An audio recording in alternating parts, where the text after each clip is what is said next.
Hello dear friends, greetings of the day. This is doctor Sahil Roy और मैं आपका बहुत बहुत स्वागत करता हूं मेरे YouTube channel AU commerce scholar में। दोस्तों, जैसा कि आप सभी जानते हैं कि हम यूजीसी एनटीए 2021 की प्रिपरेशन कर रहे हैं। आपकी तैयारी को और स्ट्रांग करने के लिए हम 50 डेज मैराथन लेकर के आए, जिसमें हम 50 दिन में 50 वीडियोस अपलोड करेंगे और कुल मिलाकर के 50 मॉक टेस्ट होंगे आपके। हर रोज रात के 10 बजे आपके वीडियोस अपलोड हो जाते हैं। आज इसी में डे 8 है। हमने लास्ट 7 दिन में 700 क्वेश्चंस अपलोड कर दिए हैं 7 अलग वीडियोस में। आज का हमारा टॉपिक है अकाउंटिंग मॉक टेस्ट पार्ट 8, जिसमें हम एमसीक्यू 701 से एमसीक्यू 800 तक कवर करेंगे। अगर आप चैनल पे नए हैं तो प्लीज चैनल को सब्सक्राइब कर लीजिए और बेल आइकन दबा दीजिए, ताकि कोई भी लेटेस्ट अपलोडेड वीडियो का नोटिफिकेशन आप मिस ना कर सकें। अगर इस वीडियो से कुछ सीखने को मिले तो लाइक और कमेंट जरूर कीजिएगा और हो सके तो दोस्तों के साथ भी शेयर जरूर कीजिएगा। So let's get started. तो हमारा जो पहला क्वेश्चन है वो इट्स अ न्यूमेरिकल क्वेश्चन, या ये एक प्रैक्टिकल क्वेश्चन है, प्रैक्टिकल क्वेश्चन कह सकते हैं। और क्वेश्चन है कि we have to find additional capital. हमें पता लगाना है एडिशनल कैपिटल क्या होगा। ओपनिंग कैपिटल दिया है 5000 रुपीज, नेट प्रॉफिट है 3000 रुपीज का, ड्रॉइंग है 500 रुपीज का और क्लोजिंग कैपिटल है 10,000 रुपीज का। अब हमें पता लगाना है एडिशनल कैपिटल। तो देखिए मैंने सॉल्यूशन दिया है यहाँ पे। Opening capital is equal to, पहला फॉर्मूला है, opening capital is equal to closing capital plus drawings minus additional capital minus profit plus loss. इस फॉर्मूले में जब आप इन सारी चीजों को पुटअप कीजिएगा तो आपका आंसर आएगा एडिशनल कैपिटल इज 2500 रुपीज। अगर आप इसे समझना चाहते हैं तो वीडियो को पॉज करके आप देख सकते हैं, आपको आंसर मिल जाएगा। तो इस क्वेश्चन को जब मैंने सॉल्व किया तो मेरा आंसर बिल्कुल सही आया, 2500 रुपीज का। अगला क्वेश्चन है हमारा कैलकुलेट नेट प्रॉफिट। इस क्वेश्चन में हमें क्या पता करना है, हमें नेट प्रॉफिट पता लगाना है, ठीक है। और हमें मिला है ओपनिंग स्टॉक, जो क्वेश्चन में गिवन है वो ओपनिंग स्टॉक है 10,000 रुपीज, परचेजेस है 40,000 रुपीज का, सेल्स है 1,50,000 रुपीज का, वेजेस है 5,000 रुपीज का, डेटर्स है 5,000 रुपीज का, ऑफिस एक्सपेंस है 10,000 रुपीज का, डिस्काउंट रिसीवेबल है 3,000 रुपीज का और बाद डेट्स है 10,000 रुपीज का। ठीक है, अब हमें क्या निकालना है, हमें नेट प्रॉफिट निकालना है। आपको मालूम है कि ओपनिंग स्टॉक भी दिया है, परचेजेस भी दिया है, वेजेस भी दिया है, ठीक है, और सेल्स भी दिया है। तो हमें सबसे पहले ग्रॉस प्रॉफिट निकालना होगा। तो ग्रॉस प्रॉफिट मतलब ट्रेडिंग अकाउंट बना करके ग्रॉस प्रॉफिट जब सॉल्व किया तो ग्रॉस प्रॉफिट का आंसर आया 95,000। हमने क्या किया, सेल्स में से माइनस किया, हमने सेल्स जो था सेल्स में से हमने डिडक्ट किया ओपनिंग स्टॉक, माइनस किया परचेजेस, माइनस किया हमने वेजेस, हमारा आया ग्रॉस प्रॉफिट 95,000। और ग्रॉस प्रॉफिट में से बाकी जब चीजों को हम डिडक्ट करेंगे तो नेट प्रॉफिट आएगा 87,000 रुपीज का। तो इस क्वेश्चन का सही आंसर है ऑप्शन बी, 87,000 रुपीज। आप चाहें तो सॉल्व करके देख सकते हैं, आपका भी यही आंसर आएगा, 87,000 rupees is the right answer for the given question. अगला क्वेश्चन है हमारा find out the closing capital. हमें इस क्वेश्चन में क्लोजिंग कैपिटल पता लगाना है। हमें क्या दिया है क्वेश्चन में, फिक्स्ड असेट्स 30,000 रुपीज के दिए हैं, करेंट असेट्स 10,000 रुपीज का है, फिक्टिशियस असेट 10,000 रुपीज का और लाइबिलिटीज 20,000 रुपीज की है, ठीक है। हमें फॉर्मूला मालूम है कि capital is equal to assets minus liabilities. Capital में जब हम असेट्स में से लाइबिलिटीज माइनस करेंगे तो हमारा कैपिटल आ जाएगा। तो हमने क्या किया, जितने भी असेट्स हैं, देखिए 30,000 रुपीज का फिक्स्ड असेट्स है, प्लस करेंट असेट्स 10,000 रुपीज का गिवन है, प्लस फिक्टिशियस एसेट है, इन सबको टोटल कर लिया, आ गया 50,000। 50,000 में 20,000 माइनस किया तो आ गया हमारा कैपिटल 30,000। तो इस क्वेश्चन का सही आंसर है ऑप्शन बी, 30,000 रुपीज, ठीक है। आई जस्ट होप कि आपको ये समझ में आ रहा हो। अगर कोई दिक्कत हो तो आप कमेंट कर सकते हैं, मैं आपका प्रॉब्लम दूर करने की पूरी कोशिश करूंगा। अगला क्वेश्चन है हमारा calculate gross profit if rate of gross profit is 20%। हमें ग्रॉस प्रॉफिट पता करना है अगर रेट ग्रॉस प्रॉफिट का सेल्स पे दिया हुआ है 20%। The cost of good sold are rupees 60,000। जो कॉस्ट ऑफ गुड सोल्ड है वो 60,000 है। तो इस क्वेश्चन को जब आप सॉल्व कीजिएगा तो इसका आंसर आ जाएगा 12,000 रुपीज, ठीक है। तो ये भी मैंने सॉल्व करके रखा है, तो इस क्वेश्चन का सही आंसर है 12,000 रुपीज। अगला क्वेश्चन है हमारा income tax paid by mister X. Mister X ने इनकम टैक्स पे किया which was amount to rupees 4,000 rupees, जो 4,000 रुपए का था, ठीक है। इसका जो अकाउंटिंग ट्रीटमेंट होगा वो क्या होगा, ठीक है। आई जस्ट होप आपको क्वेश्चन समझ में आ गया होगा कि मिस्टर एक्स ने इनकम टैक्स भरा 4,000 रुपए का, तो इसका अकाउंटिंग ट्रीटमेंट क्या होगा। क्या अकाउंटिंग ट्रीटमेंट इग्नोर कर दिया जाएगा, या हम कैपिटल में से डिडक्ट करेंगे, या डेबिट करेंगे ट्रेडिंग अकाउंट को, या क्रेडिट करेंगे प्रॉफिट एंड लॉस अकाउंट को। तो इस क्वेश्चन का सही आंसर है option B, deduct from capital, ठीक है। अगला क्वेश्चन है हमारा which of the following transactions result in increase in owners equity and also decrease in owners equity. तो इन्होंने बोला है कि इनमें से चार ऑप्शंस दिए हुए हैं, इनमें से कौन सा ट्रांजेक्शन ऐसा ट्रांजेक्शन है जिससे ओनर्स की इक्विटी बढ़ती भी है और ओनर्स की इक्विटी रिड्यूस भी हो जाती है, डिक्रीज भी हो जाती है। तो वी हैव 4 ऑप्शंस। पहला ऑप्शन है कैश डिविडेंड डिक्लेयर्ड, दूसरा option issue of bonus shares, तीसरा option share issued shares to promoters of the company, और चौथा है debentures converted into equity shares. तो इस क्वेश्चन का सही आंसर होगा option B, issue of bonus shares. तो इशू ऑफ बोनस शेयर वो ट्रांजैक्शन होता है जहां पे ओनर्स की इक्विटी बढ़ती भी है और घटती भी है। ठीक है, अगला क्वेश्चन है reserve is a charge against. अब चार्ज क्या होता है समझिएगा। चार्ज का मतलब होता है कि अगर प्रॉफिट हो या लॉस हो आपको चार्ज देना पड़ता है। ठीक है, मतलब ये एक हिसाब से आपको भरना ही पड़ेगा। जैसे मान लीजिए आपने बैंक से लोन ले लिया, तो बैंक से अगर आपने लोन लिया बिजनेस करने के लिए, बिजनेस में प्रॉफिट होगा तो आप भरेंगे, अगर बिजनेस में लॉस हो गया तो भी आपको भरना पड़ेगा। तो bank loan is a charge. ठीक है, यहाँ पे सवाल पूछा गया है कि reserve is a charge against. तो रिजर्व जो है वो किसके अगेंस्ट एक चार्ज है। We have 4 options. पहला ट्रेडिंग अकाउंट, दूसरा ऑप्शन है प्रॉफिट एंड लॉस अकाउंट, तीसरा ऑप्शन है profit and loss adjustment account, और चौथा है profit and loss appropriation account. तो इस क्वेश्चन का सही आंसर होगा प्रॉफिट एंड लॉस अप्रोप्रिएशन के अगेंस्ट रिजर्व चार्ज होता है। अगला क्वेश्चन है हमारा arrangement of balance sheet in a proper way is known as. अगर हम बैलेंस शीट को प्रॉपर वे में अरेंज करें तो उसे हम क्या बोलेंगे। We have 4 options. पहले है मार्शलिंग ऑफ बैलेंस शीट, दूसरा फॉर्मेटिंग ऑफ बैलेंस शीट, तीसरा फाइनलाइजिंग ऑफ बैलेंस शीट, और चौथा है ग्रुपिंग ऑफ बैलेंस शीट। तो इस क्वेश्चन का सही आंसर होगा option A, marshalling of balance sheet. ठीक है, जब हम अपनी बैलेंस शीट को प्रॉपर वे में अरेंज करते हैं तो उसे हम मार्शलिंग ऑफ बैलेंस शीट कहते हैं। अगला क्वेश्चन है हमारा from the following details calculate the managerial commission. जो फॉलोइंग डिटेल है हमारे पास, इसमें से हमें क्या करना है, मैनेजरियल कमीशन पता लगाना है। Net profit before charging managerial commission is 65,000। तो नेट प्रॉफिट मैनेजर को कमीशन देने से पहले 65,000, मैनेजर का कमीशन है 11% आफ्टर चार्जिंग सच प्रॉफिट। तो इस क्वेश्चन को आप सॉल्व करेंगे तो आपको बिल्कुल आंसर मिलेगा। मैंने सॉल्व किया, मेरा भी आंसर बिल्कुल सही आया है। We have 4 options. पहला ऑप्शन है 6,441, दूसरा ऑप्शन 6,500, तीसरा ऑप्शन 6,290 और चौथा ऑप्शन 6,360। इस क्वेश्चन का सही आंसर है ऑप्शन ए, 6,441। आप क्वेश्चन सॉल्व कर सकते हैं। आपको दिक्कत होगी तो आप कमेंट में मुझसे पूछ सकते हैं, मैं आपको कमेंट में इस क्वेश्चन का आंसर सॉल्व करके आपको दिखा दूंगा। ठीक है, अगला क्वेश्चन है हमारा a trial balance contains debtors of rupees 15,000। एक ट्रायल बैलेंस है जिसमें डेटर्स है 15,000 रुपीज के, बैड डेट्स है 400 रुपीज का, और प्रोविजन फॉर डाउटफुल डेट्स है 600 रुपए का, 600 रुपीज का। Further bad debts given in adjustment are rupees 400, और उसके बाद भी एडजस्टमेंट में बैड डेट्स दिया हुआ है 400 रुपीज का। If a provision at 5% is made on debtors, profit and loss account will be debited with. अगर एक प्रोविजन बनाया जाए डेटर्स के ऊपर 5% का, तो अब प्रॉफिट एंड लॉस अकाउंट में कितने अमाउंट से हम डेबिट करेंगे। ठीक है, वी हैव 4 ऑप्शंस। पहला 950 रुपीज, दूसरा ऑप्शन 800 रुपीज, तीसरा ऑप्शन 930 रुपीज और चौथा ऑप्शन 1130 रुपीज। तो इस क्वेश्चन का सही आंसर है ऑप्शन सी, 930। आप क्वेश्चन सॉल्व करेंगे आपका आंसर बिल्कुल आएगा, बहुत ईजी क्वेश्चन है। ठीक है, अगला क्वेश्चन है हमारा apprenticeship premium received appearing in the trial balance are shown. जो अप्रेंटिसशिप प्रीमियम है दिया जा रहा है, ट्रायल बैलेंस में अपीयर हो रहा है, शो किया जा रहा है, उसे हम बेसिकली कहां शो करेंगे। ठीक है, apprenticeship premium received appearing in trial balance are shown, उसे हम कहां शो करेंगे। We have 4 options. पहला ऑप्शन कह रहा है कि on the debit side of profit and loss account, दूसरा option on the credit side of profit and loss account, तीसरा option on the asset side of balance sheet, और चौथा कह रहे हैं on the liability side of balance sheet. तो इस question का सही आंसर होगा option B, on the credit side of profit and loss account. ठीक है, अगला क्वेश्चन है हमारा, अच्छा यहां से हमारा पार्टनरशिप शुरू हो गया। आपको मालूम है पार्टनरशिप बहुत इंटरेस्टिंग है, बहुत इजी है, लेकिन क्वेश्चंस को आप ध्यान से समझिएगा क्योंकि इसमें बहुत सारी टेक्निकलिटीज भी हैं और मैं बहुत कुछ इंपॉर्टेंट बातें भी आपको बताऊंगा इन क्वेश्चन से रिलेटेड। ठीक है, शुरुआत करते हैं पार्टनरशिप की। In which year did the partnership act was enacted. Partnership act किस ईयर में एनैक्ट हुआ था। We have 4 options. पहला 1932, दूसरा 1956, तीसरा 1947, चौथा 1952। तो इस क्वेश्चन का सही आंसर होगा ऑप्शन ए, 1932 में पार्टनरशिप एक्ट इनैक्ट हुआ था। ठीक है, अगला क्वेश्चन है what is the minimum number of partners in a partnership firm. एक पार्टनरशिप फर्म में मिनिमम कितने नंबर पार्टनर्स होने चाहिए। ठीक है, वी हैव 4 ऑप्शंस। पहला option 2, second option is option 4, third option is 10 and fourth option is 20। तो minimum number of partners partnership firm में 2 होते हैं। ठीक है, पार्टनरशिप फर्म में जो सबसे कम नंबर ऑफ पार्टनर्स होते हैं वो 2 होते हैं। 2 से कम वाला जो बिजनेस होता है उसे हम सोल प्रोप्राइटरशिप कहते हैं।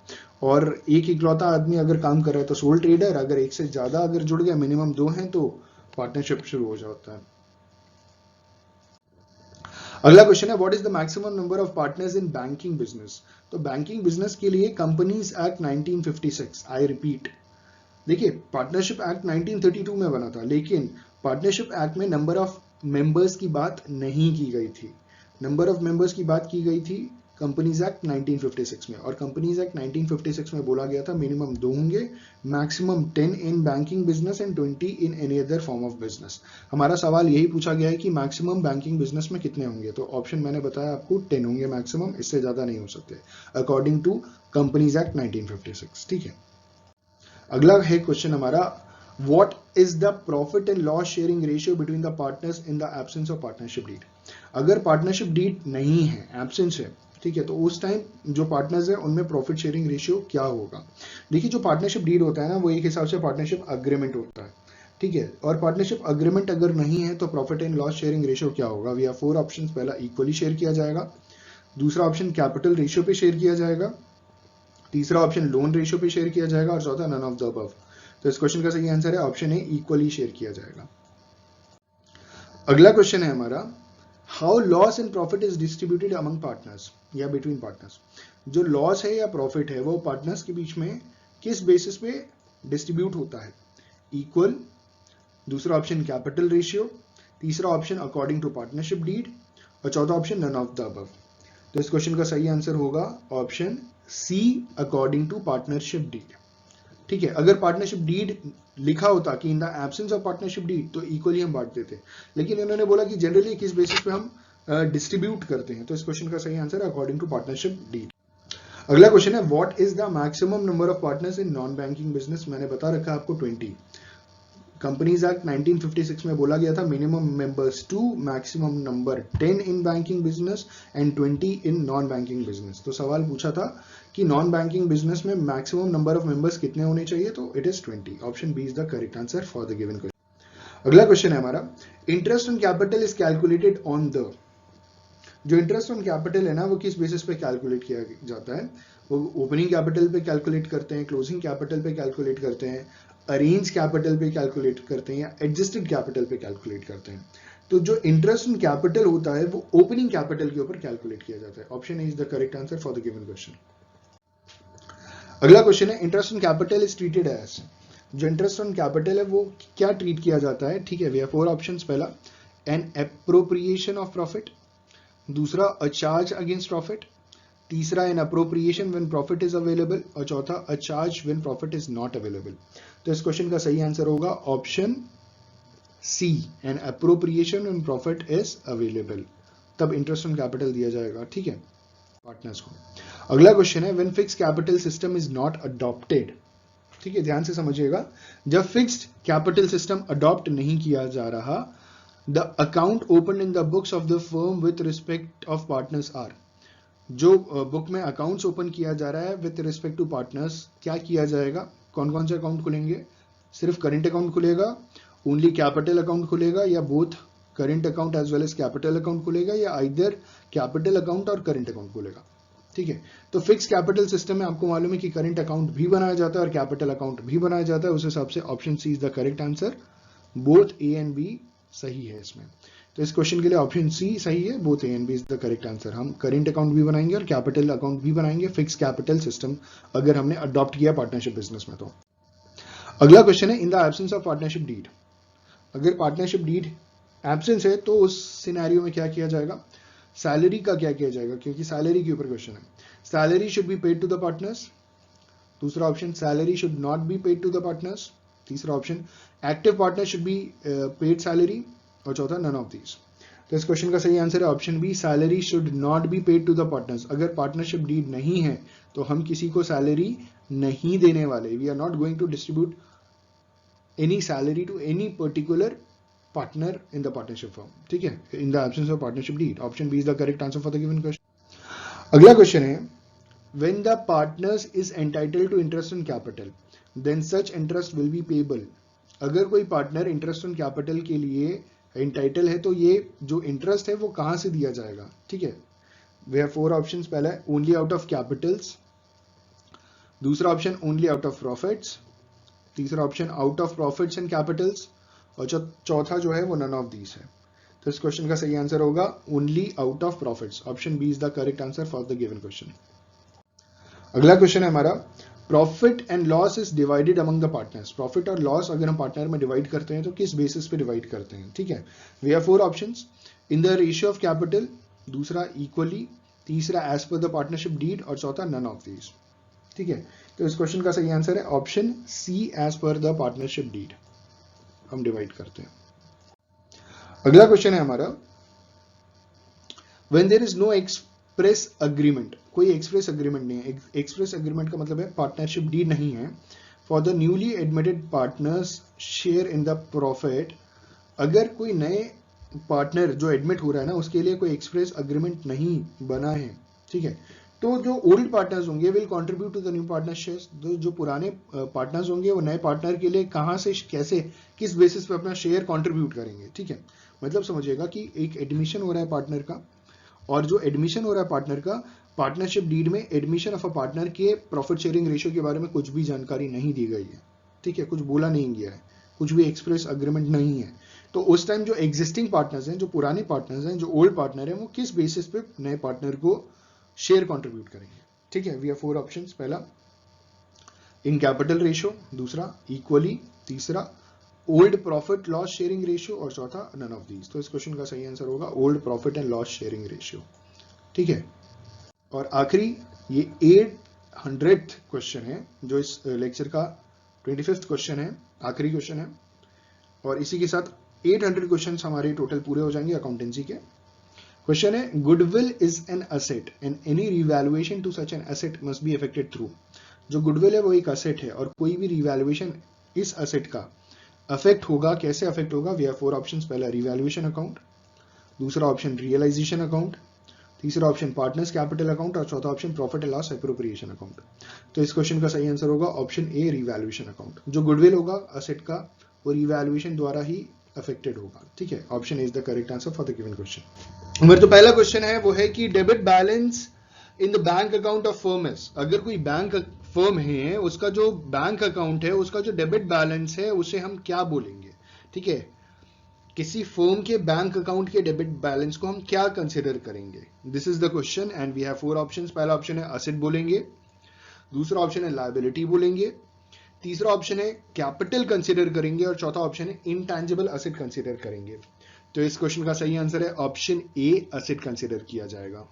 ठीक है, अगला क्वेश्चन है हमारा, credit balance of bank passbook represents. जो बैंक का पासबुक होता है उसका क्रेडिट जो बैलेंस होता है वो क्या रिप्रेजेंट करता है?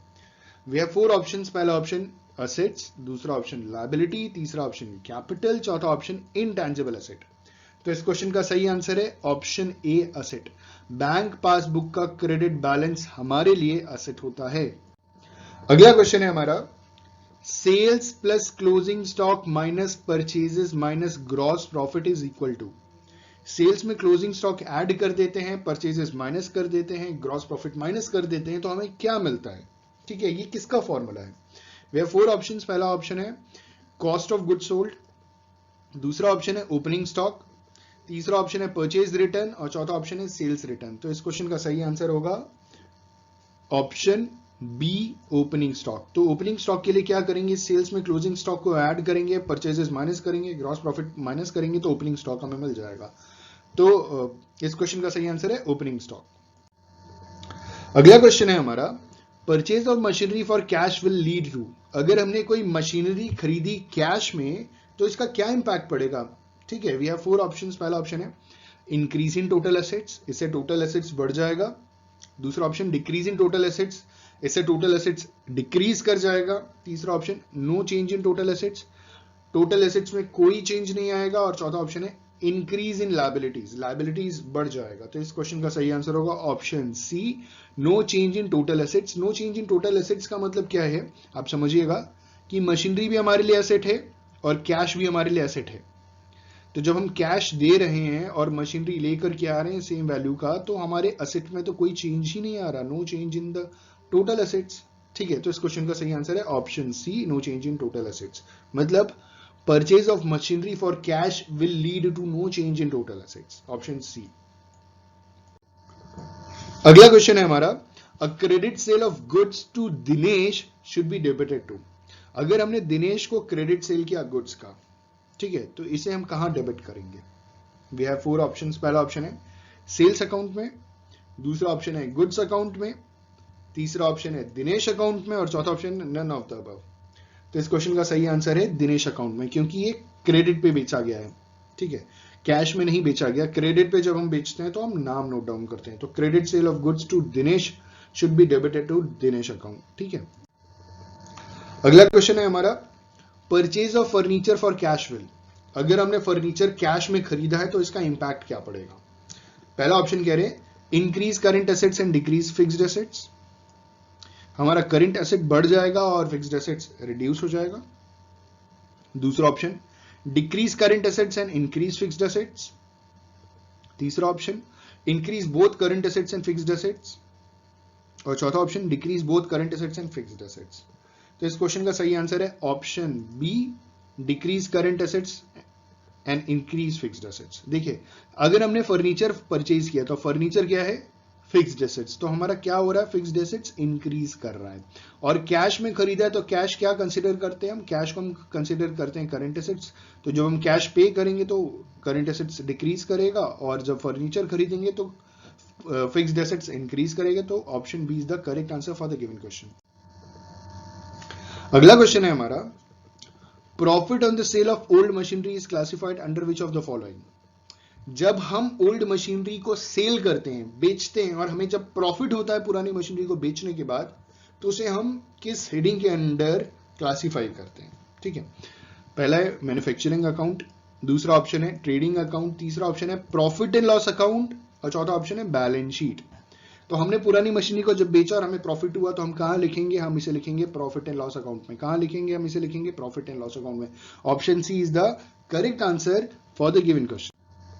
अगला क्वेश्चन है हमारा, insurance paid in advance is classified as. Insurance को हमने अगर एडवांस में पे किया तो उसे हम क्या क्लासिफाई करेंगे? ठीक है, वी हैव 4 ऑप्शंस। पहला ऑप्शन है लॉन्ग टर्म लायबिलिटी, दूसरा ऑप्शन है करंट लायबिलिटी, तीसरा ऑप्शन है फिक्टिशियस असेट, और चौथा है करंट असेट्स। ठीक है, तो अगर हमने इंश्योरेंस को एडवांस में पे किया है तो वो एक हिसाब से हमारे लिए करंट असेट्स है। ठीक है, हम एडवांस में पैसे लेते हैं तो हमारे लिए करंट लायबिलिटी बन जाता है, और इंश्योरेंस बेसिकली 1 साल के लिए होता है, और हमने एडवांस में पेमेंट किया है तो it's are current assets. Option D is the correct answer for the given question. अगला क्वेश्चन है हमारा, bank overdraft is shown as a. Bank overdraft जो है उसे हम क्या शो करते हैं? It's a current liability, it's a contingent liability, it's unsecured loan, और इट्स अ प्रोविजन।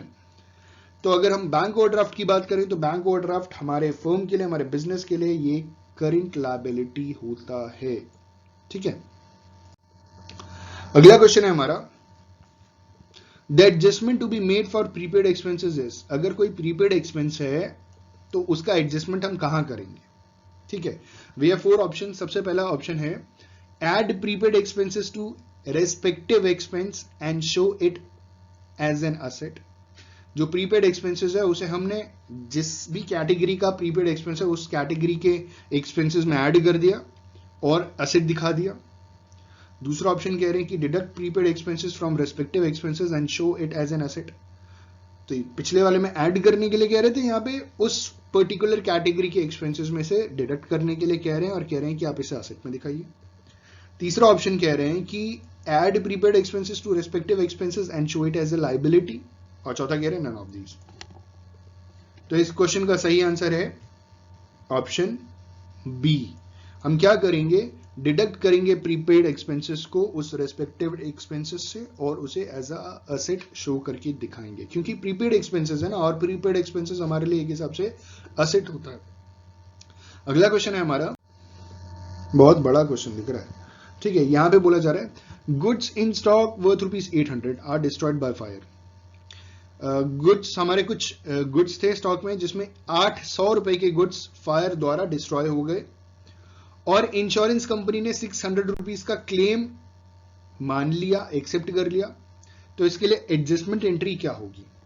ठीक है, दिस इज आवर क्वेश्चन कि goods in stock worth ₹800 are destroyed by fire and the insurance company has accepted the claim for ₹600। Adjustment would involve. ठीक है, we have 4 options. पहला option है debit ₹800 to trading account and credit 600 to insurance company and 200 to profit and loss account. दूसरा option कह रहे हैं debit ₹600 in insurance company and 200 in profit and loss account and credit 800 to trading account. तीसरा option कह रहे हैं deduct 800 from closing stock in the trading account. और चौथा कह रहे हैं credit insurance policy for 600 add ₹800 to closing stock in the trading account. तो इस क्वेश्चन का सही आंसर है, अगर आपको क्वेश्चन नहीं समझ में आया हो या दिक्कत हो रही है तो आप एक बार पॉज करके एक बार खुद से भी आप पढ़ सकते हैं, आपको अच्छी तरीके से क्लियर हो जाएगा। ठीक है, इस क्वेश्चन का सही आंसर है ऑप्शन ए। देखिए क्वेश्चन क्या कह रहा था, क्वेश्चन कह रहा था कि हमारे पास गोडाउन में कुछ गुड्स हैं जिसमें से 800 रुपीज के गुड्स डिस्ट्रॉयड बाय फायर हो गए, और इंश्योरेंस क्लेम जब हमने किया तो कंपनी ने सिर्फ 600 रुपीज का क्लेम एक्सेप्ट किया। तो इसका एडजस्टमेंट हम क्या करेंगे, तो इन्होंने बोला है कि हम डेबिट करेंगे ट्रेडिंग अकाउंट में 800 रुपीज, क्रेडिट करेंगे 600 रुपीज इंश्योरेंस कंपनी में, और प्रॉफिट एंड लॉस अकाउंट को भी हम क्रेडिट करेंगे 200 रुपीज से। ठीक है, तो option A is the correct answer for the given question. अगला क्वेश्चन है हमारा which of the following relationship is are true. इनमें से कौन सा रिलेशनशिप एक या एक से ज्यादा रिलेशनशिप सही है। ठीक है, हमारे पास 3 फॉर्मूलेज दिए हुए हैं। पहला formula net profit is equal to gross profit minus administration and other expenses. दूसरा ऑप्शन कहा जा रहा है net profit is equal to gross profit plus administration and other expenses. तीसरा कहा जा रहा है opening stock plus purchases plus gross profit plus direct expenses minus closing stock is equal to sales. ठीक है, और चौथा ऑप्शन कह रहे हैं कि both A and C above are true. तो इस क्वेश्चन का सही आंसर है both A and C above are true. आपको मालूम है कि नेट प्रॉफिट निकालने के लिए ग्रॉस प्रॉफिट में हम एडमिनिस्ट्रेशन एक्सपेंसेस और बाकी के एक्सपेंसेस हम माइनस कर देते हैं, तो उस हिसाब से ए भी सही है। ठीक है, नीचे बोला गया है बी वाला, बी गलत है क्योंकि इन्होंने बोला कि एडमिनिस्ट्रेशन एक्सपेंसेस को हम ऐड करेंगे ग्रॉस प्रॉफिट में, तो ये गलत हो गया। सी वाला भी सही है कि sales is equal to opening stock plus purchases plus gross profit plus direct expenses minus closing stock, तो सेल्स पता चल जाता है। तो इस क्वेश्चन का सही आंसर है option D both A and C are the correct answer for the given question.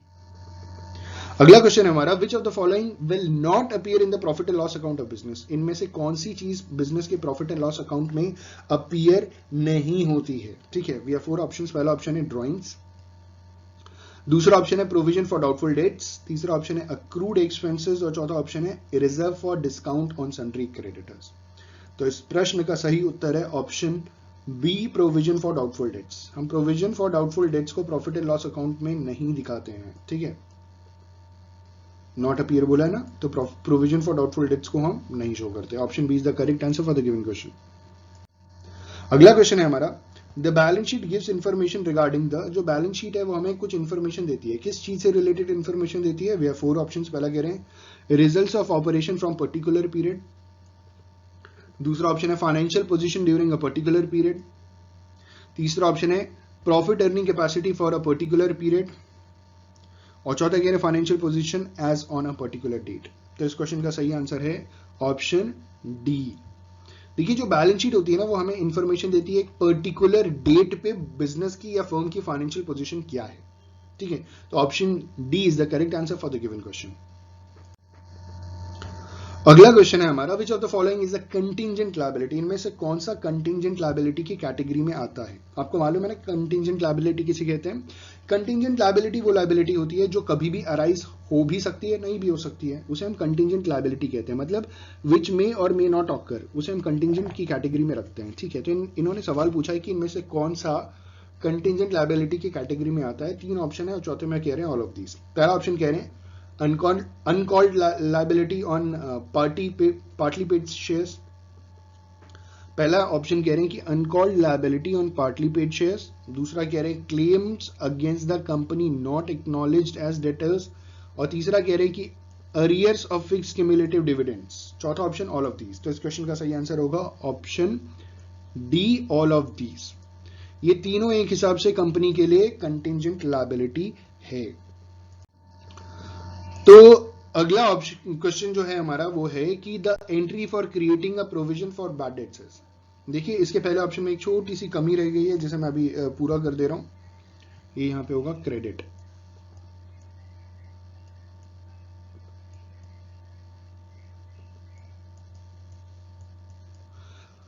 अब सवाल पूछा गया है जो एंट्री होगी creating for provision bad dates, provision for bad dates की जो एंट्री होगी वो क्या एंट्री होगी। हमारे पास चार ऑप्शंस हैं। पहला ऑप्शन कह रहे हैं debit provision for bad debts account and credit creditors account. दूसरा कह रहे हैं debit profit and loss account and credit provision for bad debts account. तीसरा कह रहे हैं debit provision for bad debts account and credit bad debts account. और चौथा कह रहे हैं कि debit provision for bad debts account and credit profit and loss account. तो इस क्वेश्चन का सही आंसर होगा option B, debit profit and loss account and credit provision for bad debts account. ठीक है, अगला क्वेश्चन है हमारा, in case the actual bad debts exceeds the provision bad debts then there will be a, मान लीजिए case आ जाता है, condition आ जाती है जहां पे जो एक्चुअल बैड डेट्स है वो प्रोविजनल बैड डेट से ज्यादा हो जाते हैं। हम जितना मान करके चल रहे थे हमारा बैड डेट्स होगा उससे ज्यादा बैड डेट्स हो जाते हैं। तो यहां पे क्या होगा, इस कंडीशन में वो जो एडिशनल बैड डेट्स हुआ उसकी हम क्या एंट्री करेंगे। We have four options. पहला ऑप्शन है credit balance of provision for bad debts account. दूसरा कह रहे हैं debit balance of provision for bad debts account. तीसरा कह रहे हैं credit balance of bad debts. और चौथा कह रहे हैं debit balance of discount on debtors. तो इस क्वेश्चन का सही आंसर है option B, debit balance of provision for bad debts account. अगला क्वेश्चन है हमारा, assets appearing in books having no real value are known as। ठीक है, जो assets बुक में आ रहे हैं, अपीयर हो रहे हैं, उनकी अगर कोई रियल वैल्यू नहीं है तो उसे हम क्या बोलेंगे। मतलब बुक वैल्यू है, रियल में कोई वैल्यू ही नहीं है, क्या समझो। तो वी हैव फोर ऑप्शंस। पहला ऑप्शन है करेंट असेट्स। दूसरा ऑप्शन है फिक्टिशियस असेट्स। तीसरा ऑप्शन है इनटैंजिबल असेट्स। और चौथा ऑप्शन है ऑल ऑफ द अबव। तो इस क्वेश्चन का सही उत्तर है option B, fictitious asset. Fictitious assets are those assets appearing in the books having no real value. ठीक है, option B is the correct answer. अगला क्वेश्चन है हमारा, advance paid for tax will be shown in the balance sheet only if. अगर हमने advance में tax pay किया है तो उसे बैलेंस शीट में एक कंडीशन में हम शो करेंगे। ठीक है, वी हैव फोर ऑप्शंस। पहला, it is appearing in cash book. दूसरा कह रहे हैं it is appearing in journal. तीसरा it is appearing in trial balance. और चौथा कह रहे हैं नन ऑफ द अबव। तो इस क्वेश्चन का सही आंसर है option A, it is appearing in the cash book. Advance paid for tax हम तब शो करेंगे बैलेंस शीट में जब कैश बुक में वो अपीयर होगा। ठीक है, अगला क्वेश्चन है हमारा, depreciation account appearing in trial balance will be shown. जो डिप्रीसिएशन अकाउंट है अगर वो ट्रायल बैलेंस में आ रहा है तो उसे हम कहां शो करेंगे। We have four options. पहला option at the debit side of profit and loss account. दूसरा option in the balance sheet by deducting from the fixed assets. तीसरा option both A and B. और चौथा option will not be shown in final accounts. तो इस प्रश्न का सही उत्तर है option A, at the debit side of profit and loss account. ठीक है, अगर ट्रायल बैलेंस में डेप्रिसिएशन अकाउंट अपीयर हो रहा है तो उसे हम क्या करेंगे, प्रॉफिट एंड लॉस अकाउंट के डेबिट साइड में हम उसे शो करेंगे। अगला क्वेश्चन है हमारा, purpose of preparing manufacturing account. Manufacturing account को प्रिपेयर करने का मेन पर्पस क्या होता है। ठीक है, वी हैव फोर ऑप्शंस। पहला option to know the cost of production. दूसरा option to know the cost of goods sold. तीसरा ऑप्शन टू नो प्रॉफिट। और चौथा ऑप्शन टू नो लॉस। तो इस क्वेश्चन का सही आंसर होगा option A, to know the cost of production. Manufacturing account बनाने का जो मेन पर्पस होता है वो कॉस्ट ऑफ प्रोडक्शन पता लगाना होता है। तो option A is the correct answer for the given question. अगला क्वेश्चन है हमारा, cost of production calculated by the help of manufacturing account is transferred to. जो cost of production manufacturing account द्वारा बनाया कैलकुलेट किया जाता है उसे हम कहां ट्रांसफर करते हैं। पहला ऑप्शन है ट्रेडिंग अकाउंट। दूसरा option profit and loss account. तीसरा ऑप्शन बैलेंस शीट। और चौथा ऑप्शन बोथ बीएनसी। बीएनसी मतलब प्रॉफिट एंड लॉस अकाउंट के साथ साथ बैलेंस शीट में ट्रांसफर किया जाता है। तो इस क्वेश्चन का सही आंसर है ऑप्शन ए, सिर्फ ट्रेडिंग अकाउंट में हम उसे शो करते हैं। ठीक है, मैन्युफैक्चरिंग अकाउंट में अगर हमने कॉस्ट ऑफ प्रोडक्शन कैलकुलेट किया है तो उसे हम कहां शो करेंगे, ट्रेडिंग अकाउंट में। अगला क्वेश्चन है हमारा, bad debts recovered is shown. Bad debts recover हो गया तो उसे हम कहां शो करके दिखाएंगे। ठीक है, वी हैव फोर ऑप्शंस। पहला ऑप्शन है क्रेडिट ऑफ ट्रेडिंग अकाउंट। दूसरा option debit of trading account. तीसरा option credit of profit and loss account, और चौथा है balance sheet assets, balance sheet के असेट साइड्स में। तो इस क्वेश्चन का सही आंसर होगा option C, credit side of profit and loss account. हमें बैड डेट्स रिकवर हुआ है ना, तो उसे हम कहां शो करेंगे, credit side of profit and loss account. अगला क्वेश्चन है हमारा, general reserve appeared in trial balance will be shown at. जो जनरल रिजर्व अपीयर हो रहा है ट्रायल बैलेंस में, उसे हम कहां शो करते हैं, ठीक है। We have 4 options. पहला ऑप्शन है ट्रेडिंग अकाउंट, दूसरा ऑप्शन है बैलेंस शीट लायबिलिटी साइड, तीसरा ऑप्शन है प्रॉफिट एंड लॉस अकाउंट, और चौथा है बैलेंस शीट के एसेट साइड। तो इस क्वेश्चन का सही आंसर होगा ऑप्शन बी, बैलेंस शीट के लायबिलिटी साइड में शो करेंगे। अगर ट्रायल बैलेंस में हमारा जनरल रिजर्व अपीयर हो रहा है तो उसे हम बैलेंस शीट की लायबिलिटी साइड में शो करते हैं। लास्ट क्वेश्चन है इस वीडियो का, और क्वेश्चन नंबर 25 कह रहा है कि bad debts appearing in trial balance will be shown at. Trial balance में अगर बैड डेट्स अपीयर हो रहा है तो उसे हम कहां शो करेंगे। We have 4 options. पहला ऑप्शन डिडक्ट फ्रॉम डेटर्स, दूसरा ऑप्शन डिडक्ट फ्रॉम क्रेडिटर्स, तीसरा option profit and loss account के क्रेडिट साइड में दिखाएंगे, या प्रॉफिट एंड लॉस अकाउंट के डेबिट साइड में दिखाएंगे। तो इस क्वेश्चन का सही आंसर होगा option D, profit and loss account के डेबिट साइड में दिखाएंगे। अगर बैड डेट्स ट्रायल बैलेंस में अपीयर हो रहा है तो उसे प्रॉफिट एंड लॉस अकाउंट में डेबिट साइड दिखाएंगे, ठीक है। When items of similar nature are put under a heading is called। जब सिमिलर नेचर के आइटम्स को हम एक हेडिंग में पुटअप करते हैं तो उसे हम क्या कहते हैं। We have 4 options. पहले है मार्शलिंग, दूसरा ऑप्शन ग्रुपिंग, तीसरा option either A or B, fourth option is none of the above. तो इस क्वेश्चन का सही आंसर होगा ऑप्शन बी, ग्रुपिंग। जब हम सिमिलर नेचर के आइटम्स को एक पर्टिकुलर हेडिंग के नीचे पुटअप करते हैं तो उसे हम ग्रुपिंग कहते हैं। अगला क्वेश्चन है हमारा, marshalling can be done in order of. Marshalling हम किस ऑर्डर पे करते हैं। We have 4 options. पहला परमानेंसी, दूसरा ऑप्शन लिक्विडिटी, तीसरा option either A or B, और चौथा option none of the above.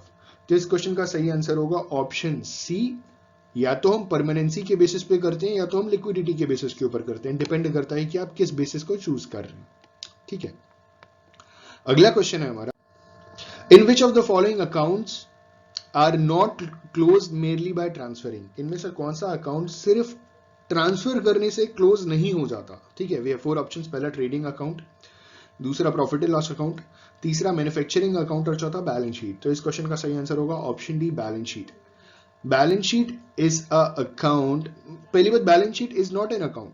Balance sheet account ही नहीं है, ठीक है। तो balance sheet is a financial statement. तो इन्होंने जो सवाल पूछा है कि इनमें से कौन सा ऐसा अकाउंट है जो सिर्फ ट्रांसफर करने से बंद नहीं हो जाता, तो इस क्वेश्चन का सही आंसर है बैलेंस शीट, ठीक है। अगला क्वेश्चन है हमारा, क्योंकि बैलेंस शीट बंद नहीं होता है ना, बैलेंस शीट हमने बैलेंस करके दिखा दिया, तो बैलेंस शीट कुछ ट्रांसफर करने से क्लोज डाउन नहीं हो जाता, उसमें बहुत सारी चीजें करनी पड़ती है हमको, ठीक है। अगला क्वेश्चन है हमारा, profit and loss account determines. Profit and loss account क्या डिटरमाइन करता है। We have 4 options. पहला प्रॉफिटेबिलिटी, दूसरा ऑपरेटिंग एफिशिएंसी, तीसरा लिक्विडिटी एंड सॉल्वेंसी, और चौथा both option A and option B. तो इस क्वेश्चन का सही आंसर होगा option D, both option A and option B. Profit and loss account profitability भी शो करता है और ऑपरेटिंग एफिशिएंसी भी शो करता है, तो दोनों चीजें शो करता है प्रॉफिट एंड लॉस अकाउंट, ठीक है। तो इस क्वेश्चन का सही आंसर है option D, both A and B. अगला क्वेश्चन है हमारा, balance sheet determines. Balance sheet क्या डिटरमाइन करता है, बैलेंस शीट हमें क्या बताता है। We have 4 options. पहला, क्या बैलेंस शीट हमें प्रॉफिटेबिलिटी बताता है, क्या बैलेंस शीट हमें ऑपरेटिंग एफिशिएंसी बताता है, क्या बैलेंस शीट हमें लिक्विडिटी एंड सॉल्वेंसी बताता है, क्या बैलेंस शीट हमें प्रॉफिटेबिलिटी और ऑपरेटिंग एफिशिएंसी बताता है, ठीक है। Both option A and option B. तो इस क्वेश्चन का सही आंसर होगा ऑप्शन सी, बैलेंस शीट क्या डिटरमाइन करता है, हमें लिक्विडिटी और सॉल्वेंसी बताता है। बैलेंस शीट क्या बताता है, लिक्विडिटी और सॉल्वेंसी बताता है, ठीक है। अगला क्वेश्चन है हमारा, अगला जो क्वेश्चन है हमारा वो कह रहा है कि identify the non operating assets among the following. हमें नॉन ऑपरेटिंग असेट्स की बात पूछी गई है। नॉन ऑपरेटिंग, ध्यान दीजिएगा, ये नॉन मतलब इनमें से कौन सा ऑपरेटिंग असेट्स नहीं है, ठीक है। ऑपरेटिंग असेट्स समझेगा, ऑपरेटिंग का मतलब ये होता है कि जो बिजनेस की एक्टिविटी परफॉर्म करने के लिए रेगुलर बेसिस पे जो चीजें चाहिए वो ऑपरेटिंग असेट्स है, ठीक है। तो इनमें से कौन सी चीज ऑपरेटिंग असेट्स नहीं है। क्या लैंड नहीं है, क्या मशीनरी ऑपरेटिंग एसेट्स नहीं है, क्या बिल्डिंग ऑपरेटिंग एसेट्स नहीं है, या investment in government securities operating assets नहीं है। तो इस क्वेश्चन का सही आंसर होगा ऑप्शन डी, देखिए, अगर आपने गवर्नमेंट के सिक्योरिटीज में अगर इन्वेस्टमेंट कर दिया तो वो आपके बिजनेस के लिए ऑपरेटिंग एसेट नहीं है, आप उसको लेकर के कुछ नहीं कर सकते हो, आपने बस इन्वेस्टमेंट किए हैं, आपने अपना पैसा जमा कर दिया है, ठीक है। लेकिन लैंड की जरूरत पड़ती है, मशीनरी की जरूरत पड़ती है, बिल्डिंग की जरूरत पड़ती है, तो ये तीनों चीजें ऑपरेटिंग एसेट्स हैं। और ये जो चौथा ऑप्शन है ना, जो इस सवाल का जवाब है नॉन ऑपरेटिंग एसेट, वो है इन्वेस्टमेंट इन गवर्नमेंट सिक्योरिटीज, ठीक है। तो option D is the correct answer for the given question. अगला क्वेश्चन है हमारा कि current assets includes, we have 4 options. Current assets में क्या चीजें आती हैं? 4 ऑप्शन है हमारा। पहला लॉन्ग टर्म इन्वेस्टमेंट, दूसरा option cash and bank balances, तीसरा ऑप्शन मशीनरी और चौथा ऑप्शन पेटेंट राइट्स। तो इस क्वेश्चन का सही आंसर होगा option B, cash and bank balances. जो करंट एसेट्स होता है ना, उसमें कैश और बैंक बैलेंसेस ही आता है, क्योंकि बाकी के जो 3 ऑप्शन है ना, वो नॉन करंट एसेट्स की कैटेगरी में आते हैं। जैसे लॉन्ग टर्म इन्वेस्टमेंट, ये करंट एसेट्स नहीं है, ये लॉन्ग टर्म एसेट्स हैं, ठीक है। मशीनरी भी करंट एसेट्स नहीं है, लॉन्ग टर्म एसेट्स हैं। और चौथा पेटेंट राइट्स भी करंट एसेट्स नहीं है, लॉन्ग टर्म एसेट्स हैं। तो करंट एसेट्स में क्या इंक्लूड होता है? कैश और bank balances. Option B is the correct answer for the given question. अगला क्वेश्चन है which of the following is a current asset? इनमें से कौन सा करंट एसेट है? ठीक है, वी हैव 4 ऑप्शंस। पहला पेटेंट राइट्स, दूसरा गुडविल, तीसरा प्रिलिमिनरी एक्सपेंसेस और चौथा स्टॉक इन ट्रेड। आपको मालूम है stock in trade current assets होता है। Option D is the correct answer, ठीक है। करंट एसेट्स में क्या आता है? Stock in trade. Option D is the correct answer for the given question. अगला क्वेश्चन है हमारा which of the following is a non current liability? इनमें से कौन सा नॉन करेंट लायबिलिटी है? मतलब नॉन करेंट लायबिलिटी का मतलब लॉन्ग टर्म लायबिलिटी है, ठीक है, समझिएगा। इनमें से कौन सा लॉन्ग टर्म लायबिलिटीज की कैटेगरी में आता है? We have 4 options. पहला क्रेडिटर्स, दूसरा बिल्स पेबल, तीसरा ऑप्शन है कैपिटल रिजर्व और चौथा ऑप्शन है आउटस्टैंडिंग एक्सपेंसेस। तो कौन सा करंट लायबिलिटी नहीं है, मतलब नॉन करंट लायबिलिटी है? It's capital reserve. Capital reserve non current liability की कैटेगरी में आता है, ठीक है। अगला क्वेश्चन है हमारा a provision is a, provision क्या है? ठीक है, ये 10th क्वेश्चन है हमारा। Provision is a general reserve, a provision is a specific reserve, a provision is a capital reserve और provision is a contingency reserve। तो इस क्वेश्चन का सही आंसर है option B, it's a specific reserve. जो provision है ना, वो एक स्पेसिफिक रिजर्व होता है, ठीक है। प्रोविजन फॉर डाउटफुल डेट्स, तो आपने एक पर्टिकुलर चीज या किसी एक स्पेसिफिक चीज के लिए आपने एक रिजर्व बनाया, तो प्रोविजन क्या है? वो एक स्पेसिफिक रिजर्व होता है। तो provision is a specific reserve. Option B is the correct answer for the given question, ठीक है। अगला क्वेश्चन है which of the following will be recorded in the books of accounts? इनमें से कौन सी चीज हम बुक्स ऑफ अकाउंट्स में क्या करेंगे? रिकॉर्ड करेंगे, ठीक है। We have 4 options. पहला है quality control system in the business, ठीक है। दूसरा कह रहे हैं commission payable to a salesman, तीसरा कह रहे हैं कि saving made due to the introduction of budget control system और चौथा कह रहे हैं ऑल ऑफ द अबव। तो इस क्वेश्चन का सही आंसर होगा option B, commission payable to a salesman. इनमें से क्या चीज हम बुक्स ऑफ अकाउंट्स में रिकॉर्ड करते हैं? तो हमने अगर सेल्समैन को कोई कमीशन दिया है तो जो कमीशन होगा उसको हम रिकॉर्ड करेंगे, ठीक है। Option B is the correct answer for the given question. अगला क्वेश्चन नंबर 12 और क्वेश्चन है which of the following is a current asset? इनमें से कौन सा करंट एसेट है? ठीक है, वी हैव 4 ऑप्शंस। पहला है इन्वेस्टमेंट इन अदर कंपनीज, दूसरा option bank loan taken for less than 1 year, तीसरा ऑप्शन अकाउंट्स रिसीवेबल, चौथा ऑप्शन डेप्रीसिएशन फंड रिजर्व। तो इस क्वेश्चन का सही आंसर है अकाउंट्स रिसीवेबल करंट एसेट्स होता है, ठीक है। अगला क्वेश्चन है हमारा the term current assets does not include. Does not include पे ध्यान दीजिएगा कि करंट एसेट्स में क्या चीज इंक्लूड नहीं होती इन 4 ऑप्शंस में। सबसे पहला है कैश, दूसरा ऑप्शन है गुडविल, तीसरा ऑप्शन है स्टॉक इन ट्रेड और चौथा ऑप्शन है बिल्स रिसीवेबल। तो इस क्वेश्चन का सही आंसर होना चाहिए गुडविल। गुडविल करंट एसेट्स नहीं होते हैं। कैश करंट एसेट्स होता है, stock in trade current assets होता है और बिल्स रिसीवेबल करंट एसेट्स होता है, लेकिन गुडविल करंट एसेट्स नहीं होता है। तो इस क्वेश्चन का सही आंसर है option B, goodwill. The term goodwill the term current assets does not include goodwill. अगला क्वेश्चन है हमारा which of the following is considered as an operating expense? इनमें से किसको हम ऑपरेटिंग एक्सपेंस कंसिडर करेंगे? पहला ऑप्शन है बैड डेट्स, दूसरा ऑप्शन है सैलरी ऑफ जनरल मैनेजर, तीसरा ऑप्शन है डेप्रीसिएशन ऑफ मशीनरी और चौथा ऑल ऑफ द अबव। तो इनमें से तीनों को हम क्या कहेंगे? ये तीनों के तीनों हमारे ऑपरेटिंग एक्सपेंसेस हैं। All of the above is the correct answer for the given question. आपको मैं बता चुका हूँ ऑपरेटिंग एक्सपेंसेस क्या होता है। ऑपरेटिंग एक्सपेंसेस वो एक्सपेंसेस होते हैं जो बिजनेस परफॉर्म करने के टाइम हमारे खर्चे होते हैं। रेगुलर बेसिस पे जो हम बिजनेस कर रहे हैं अपना, उसमें जो भी हमारे खर्चे आते हैं वो हमारे ऑपरेटिंग एक्सपेंसेस है। तो बैड डेब्ट्स भी ऑपरेटिंग एक्सपेंसेस है। मैनेजर, जनरल मैनेजर को जो सैलरी दी जा रही है वो भी ऑपरेटिंग एक्सपेंसेस की कैटेगरी में आ रहा है। मशीनरी पे जो डिप्रिसिएशन लग रहा है वो भी ऑपरेटिंग एक्सपेंस है। तो इस क्वेश्चन का सही आंसर है option D, all of the above. ठीक है, अगला जो क्वेश्चन है हमारा,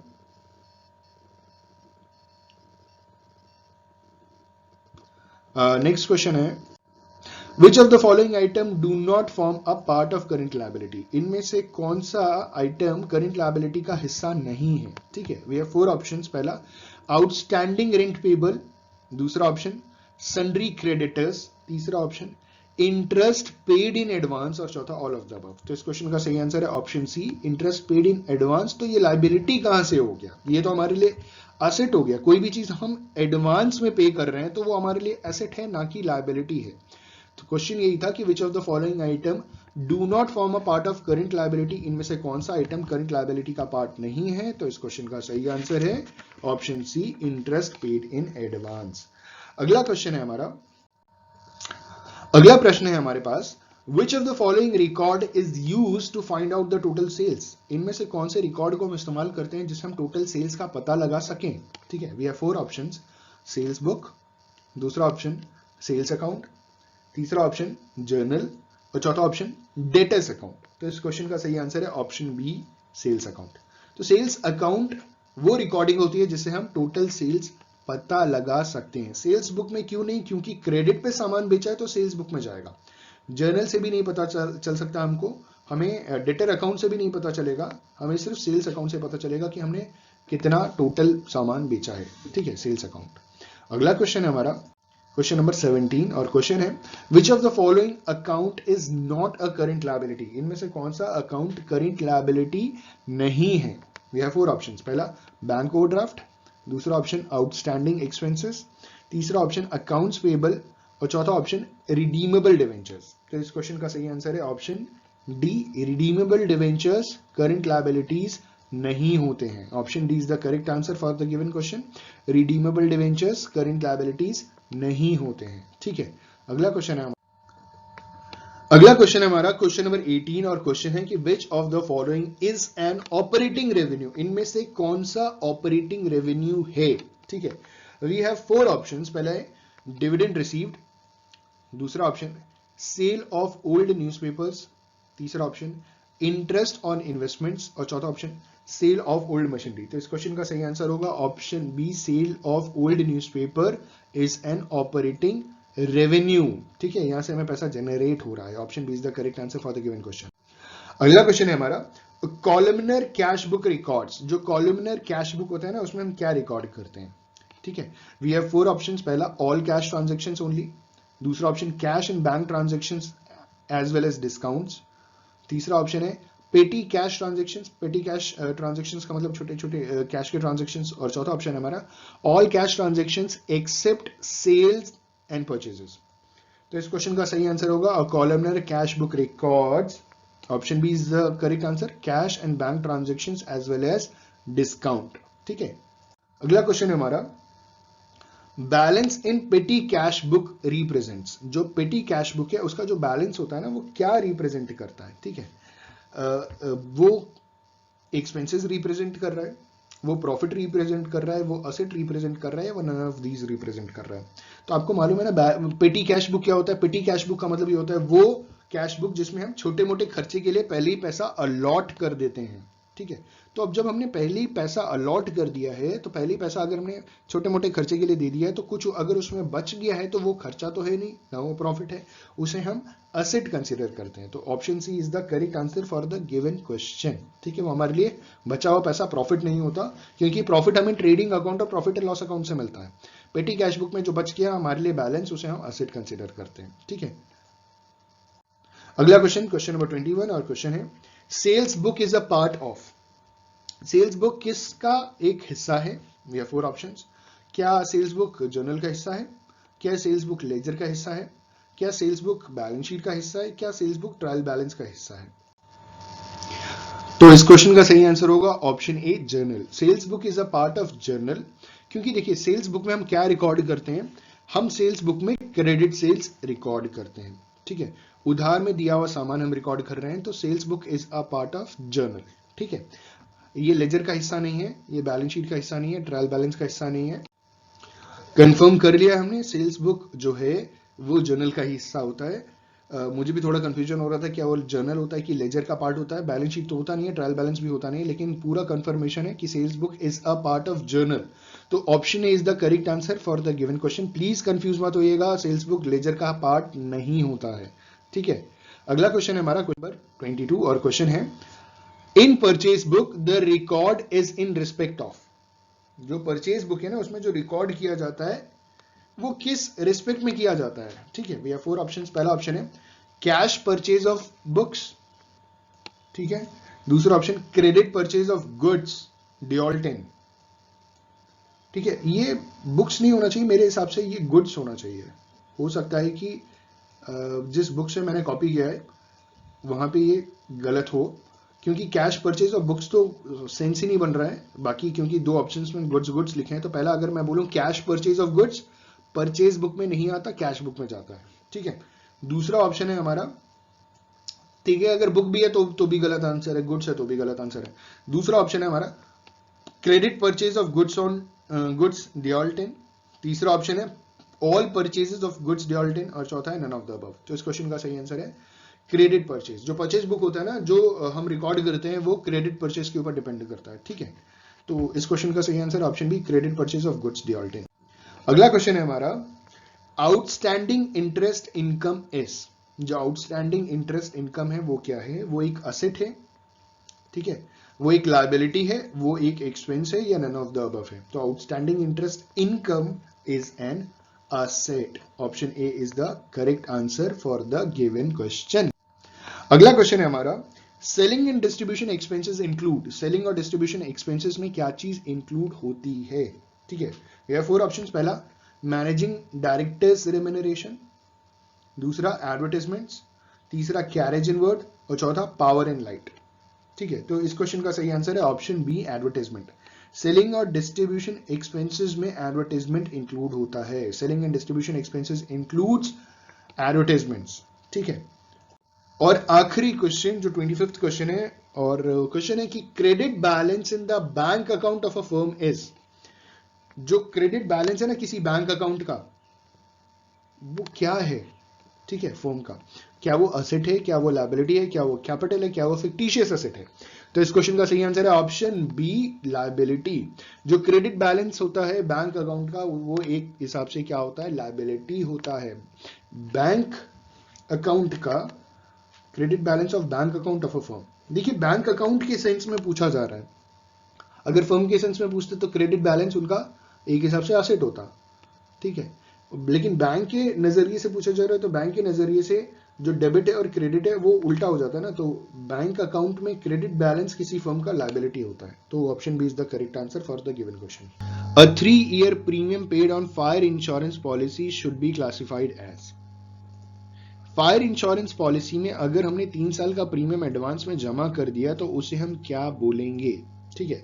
वी हैव 4 ऑप्शंस। पहला है अक्रूड असेट, दूसरा ऑप्शन है अक्रूड लायबिलिटी, तीसरा ऑप्शन है अनअर्न्ड रेवेन्यू, और चौथा ऑप्शन है प्रीपेड एक्सपेंसेस। तो इस क्वेश्चन का सही आंसर होगा ऑप्शन डी प्रीपेड एक्सपेंसेस। जब भी हम इंश्योरेंस पे प्रीमियम जमा करते हैं तो वो हमारे लिए एक्सपेंसेस होता है, और जब भी इंश्योरेंस का प्रीमियम जो भी हम जमा करते हैं वो हमेशा प्रीपेड होता है, मतलब एडवांस में हमें पे करना होता है। तो इस क्वेश्चन का इस हिसाब से सही आंसर है prepaid expenses. A 3-year premium paid on a fire insurance policy should be classified as prepaid expenses. अगला क्वेश्चन है हमारा receipt from the sale of season tickets for a series of concerts should be classified as. Series of concert के लिए अगर हमने advance में tickets बेचे हैं और वहां से हमें पैसा अगर रिसीव हो रहा है, तो इसे हम क्या कंसीडर करेंगे, क्या क्लासिफाई करेंगे। We have 4 options. पहला ऑप्शन अक्रूड एसेट, दूसरा ऑप्शन अक्रूड लायबिलिटी, तीसरा ऑप्शन प्रीपेड रेवेन्यू, और चौथा ऑप्शन अनअर्न्ड रेवेन्यू। क्वेश्चन को फिर से समझिएगा कि अगर जैसे एग्जांपल लेकर के हम समझते हैं कि क्रिकेट का मैच होना है और क्रिकेट के मैच से पहले हमने सारे एडवांस में टिकट्स बेच दिए। तो ये जो एडवांस में टिकट बेचा है जबकि अभी तक क्रिकेट मैच हुआ नहीं है, तो ये जो पैसा हमको रिसीव हुआ है उसे हम क्या कंसिडर करेंगे? ठीक है, तो इस क्वेश्चन का सही आंसर होगा option C, prepaid revenue consider करेंगे। देखिए, इसमें आपको कंफ्यूजन हो सकता है प्रीपेड रेवेन्यू के बीच में और अनअर्न्ड रेवेन्यू के बीच में, लेकिन प्रीपेड रेवेन्यू हम इसे इसलिए कंसिडर कर रहे हैं क्योंकि हमारे जो कस्टमर्स हैं हमें खुद पैसा दे रहे हैं ताकि फ्यूचर में जाकर के वो इवेंट ऑर्गेनाइज हो सके। ठीक है, तो कस्टमर्स की बात अगर मैं करूं तो इसको कहते हैं पोटेंशियल कस्टमर्स, जो चाहते हैं वो इवेंट कंसिडर होना। तो इस केस में जो हमें पैसा जनरेट हो रहा है उसे हम कंसिडर करेंगे prepaid revenue. Option C is the correct answer. ठीक है, अगला क्वेश्चन है हमारा, interest earn but not received should be classified as. Interest आपने अर्न किया लेकिन अभी तक आपको रिसीव नहीं हुआ है, तो उसे आप क्या कहिएगा? We have 4 options. पहला ऑप्शन है अक्रूड एसेट, दूसरा ऑप्शन अक्रूड लायबिलिटी, तीसरा ऑप्शन अनअर्न्ड रेवेन्यू और चौथा ऑप्शन प्रीपेड रेवेन्यू। तो इस क्वेश्चन का सही आंसर होगा अक्रूड एसेट। अक्रूड वर्ड का मतलब ये होता है अर्न बट नॉट रिसीव्ड। ठीक है, तो अक्रूड वर्ड का मतलब होता है अर्न बट नॉट रिसीव्ड, तो अनअर्न्ड गलत हो गया और प्रीपेड गलत हो गया, तो ऑप्शन सी और ऑप्शन डी वैसे ही गलत हो गए। और क्योंकि हमने अर्न कर लिया और हमें इंटरेस्ट रिसीव होने की बात हो रही है तो हमारे लिए असेट है। ठीक है, तो इस क्वेश्चन का सही आंसर होगा ऑप्शन ए, अक्रूड असेट। अगला क्वेश्चन है हमारा, closing stock is appearing in trial balance of John and company, in preparing it's final account it should be entered in. देखिए, जॉन एंड कंपनी का ट्रायल बैलेंस में closing stock appear हो रहा है। ठीक है, फाइनल अकाउंट्स बनाते वक्त हम उसकी एंट्री कहां करेंगे? ठीक है, क्या वो क्लोजिंग स्टॉक जो ट्रायल बैलेंस में शो कर रहा है वो ट्रेडिंग अकाउंट में ही जाएगा, क्या वो बैलेंस शीट में जाएगा, क्या वो ट्रेडिंग अकाउंट और बैलेंस शीट में जाएगा, या इनमें से कहीं नहीं जाएगा? तो इस क्वेश्चन का सही आंसर क्या होगा? इस क्वेश्चन का सही आंसर होगा ऑप्शन बी, बैलेंस शीट। अगर ट्रायल बैलेंस में क्लोजिंग स्टॉक अपीयर होता है तो वो सिर्फ बैलेंस शीट में जाता है। ठीक है, अगला क्वेश्चन है हमारा, stock does not include. Stock में इनमें से क्या चीज इंक्लूड नहीं होती है? We have 4 options. पहला ऑप्शन है goods in the hand of an agent. ठीक है, अगर एजेंट्स के पास अगर गुड्स है तो वो हमारे स्टॉक में इंक्लूड होगा कि नहीं होगा। दूसरा option goods out on approval that is on sale और रिटर्न बेसिस। ठीक है, तीसरा ऑप्शन है goods sold awaiting delivery to buyer, और चौथा goods meant for resale hypothecated as security। तो इस क्वेश्चन का सही आंसर होगा option C, goods sold awaiting delivery to the buyer. ठीक है, हमने सामान बेच दिया है। जैसे आप कोई भी सामान खरीदते हैं, आपने ऑलरेडी उसका पेमेंट कर रखा है, बस डिलीवरी नहीं हुई है, तो इसे हम अपना स्टॉक कंसिडर नहीं करेंगे। तो स्टॉक डज नॉट इंक्लूड, जिसका सही आंसर है option C, stock does not include goods sold awaiting delivery to the buyer. ठीक है, अगला क्वेश्चन है हमारा, स्टॉक शुड इंक्लूड। स्टॉक में क्या चीज हम इंक्लूड करेंगे? ठीक है, वी हैव 4 ऑप्शंस। पहला है गुड्स हेल्ड एज सिक्योरिटी, दूसरा option goods held by the business as consignee, तीसरा option goods with customers for approval on sale और रिटर्न बेसिस, और चौथा goods sold but not yet delivered. तो इस question का सही आंसर होगा option C, goods with customer for approval on sale और रिटर्न बेसिस। तो उसे हम अपना स्टॉक कंसिडर करेंगे क्योंकि अभी हमने उसे सेल या रिटर्न बेसिस के ऊपर अपने कस्टमर को दे रखा है। वो हो सकता है कि वो रिटर्न भी हो जाए, अभी तो बेचा नहीं हमने, उसे दिया हुआ है, वो अप्रूव करेगा, उसके बाद जब हमें उसका पैसा मिल जाएगा तो हम उसे सेल कंसिडर करेंगे। जब तक उसका पैसा नहीं मिलता तब तक वो हमारे एक हिसाब से स्टॉक है। तो stock should include goods with customers for approval on sale or return basis. Option C is the correct answer for the given question. अगला क्वेश्चन है हमारा क्वेश्चन नंबर 7, और क्वेश्चन कह रहा है कि insurance premium paid on the life of a partner is. अगर हमने इंश्योरेंस प्रीमियम किसी पार्टनरशिप फर्म में अगर किसी पार्टनर की लाइफ के ऊपर अगर हमने इंश्योरेंस प्रीमियम भरा तो उसे हम क्या करेंगे? We have 4 options. पहला credited to the partners capital account, उसे हम पार्टनर्स कैपिटल अकाउंट में क्रेडिट करेंगे। दूसरा ऑप्शन है credited to profit and loss account, उसे हम प्रॉफिट एंड लॉस अकाउंट में क्रेडिट करेंगे। तीसरा ऑप्शन है हमारा debited to capital account of the partners, जो पार्टनर्स हैं उनके कैपिटल अकाउंट से डेबिट करेंगे, और चौथा any of the above.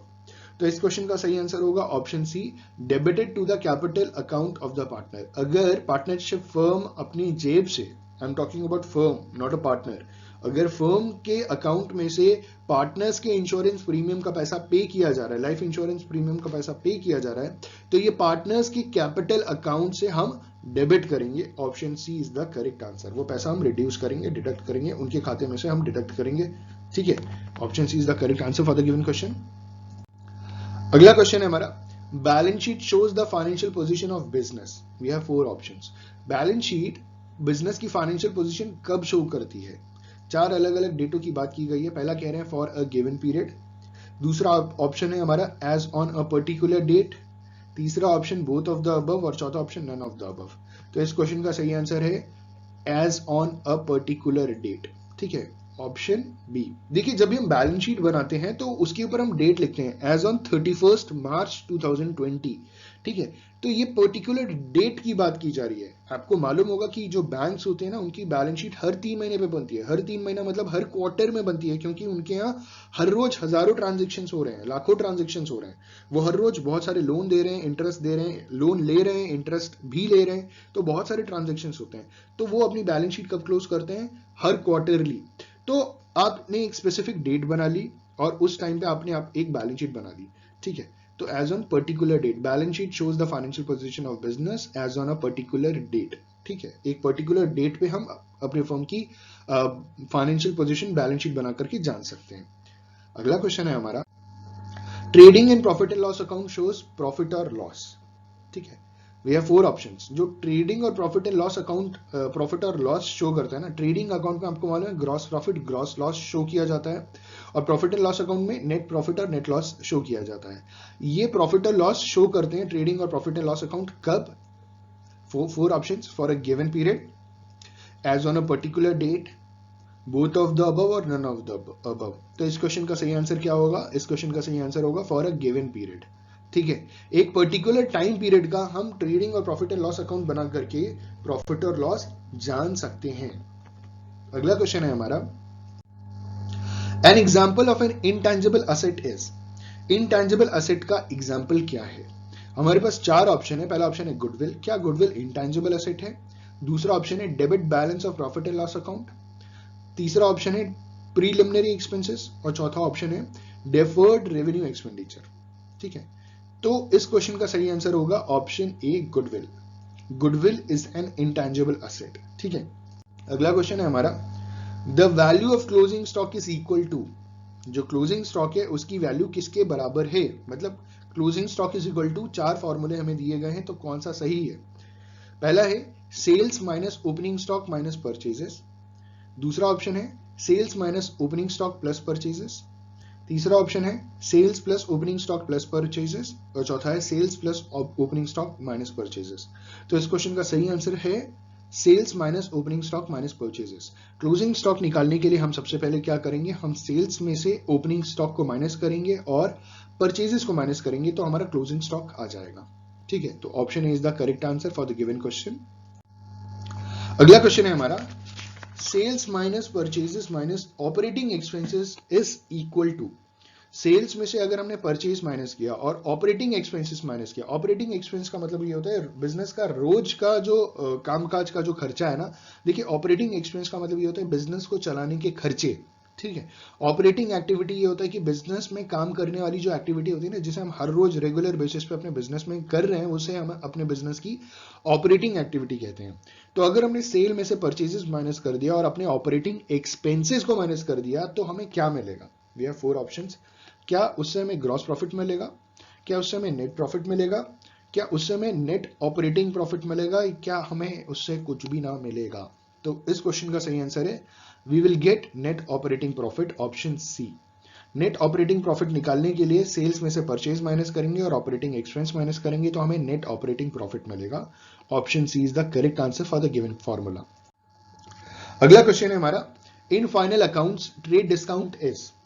Final accounts में जो ट्रेड डिस्काउंट होता है उसको हम क्या करते हैं, मतलब क्या होता है एक हिसाब से? We have 4 options. पहला कह रहे हैं shown as a separate item in trading account. हमेशा याद रखिएगा कि जो ट्रेड डिस्काउंट होता है उसकी हम कोई एंट्री नहीं करते। ट्रेड डिस्काउंट की कहीं कोई एंट्री नहीं करते।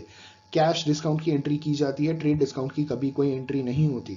तो ऑप्शन ए सीधा सीधा गलत हो गया, क्योंकि ऑप्शन ए में कह रहे हैं कि shown as a separate item in trading account. दूसरा ऑप्शन कह रहे हैं deducted from the amount of sales or purchases as the case may be. अगर हम कोई सामान खरीद रहे हैं या कोई सामान बेच रहे हैं तो जो अमाउंट है उसे हम डिडक्ट कर देते हैं, ठीक है, अमाउंट में से हम ट्रेड डिस्काउंट डिडक्ट कर देते हैं।